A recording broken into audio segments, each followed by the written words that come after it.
Let's finish Mark chapter 6. The apostles gathered around Jesus and reported to him all that they had done and taught. He said to them, "Come away by yourselves to a remote place and rest for a little while." For many people were coming and going, and they did not even have time to eat. So they went away in a boat by themselves to a remote place.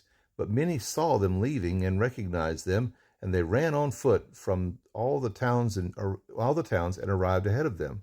When he went ashore, he saw a large crowd and had compassion on them because they were like sheep without a shepherd. And then he began to teach them many things.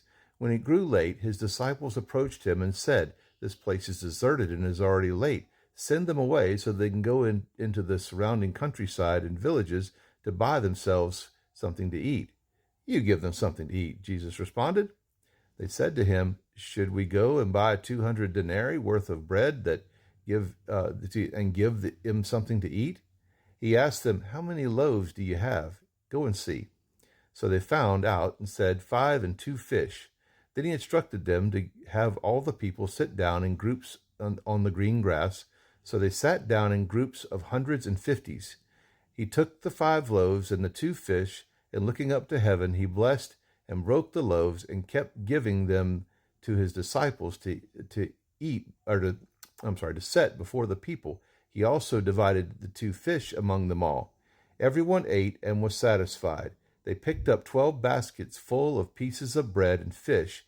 Now those who had eaten the loaves were about 5,000 men.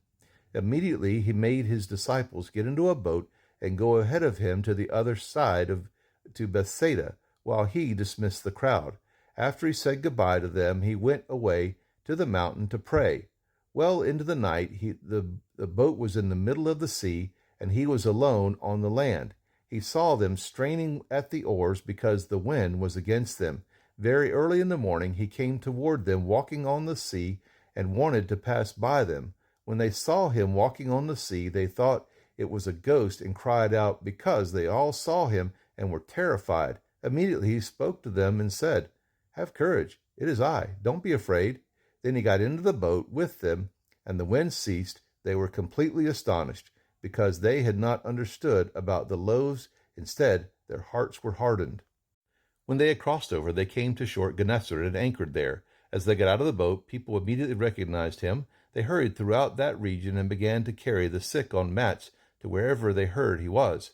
Wherever he went, into villages, towns, or the country, they laid the sick in the marketplace and begged him that they might touch just the end of his robe, and everyone who touched it was healed.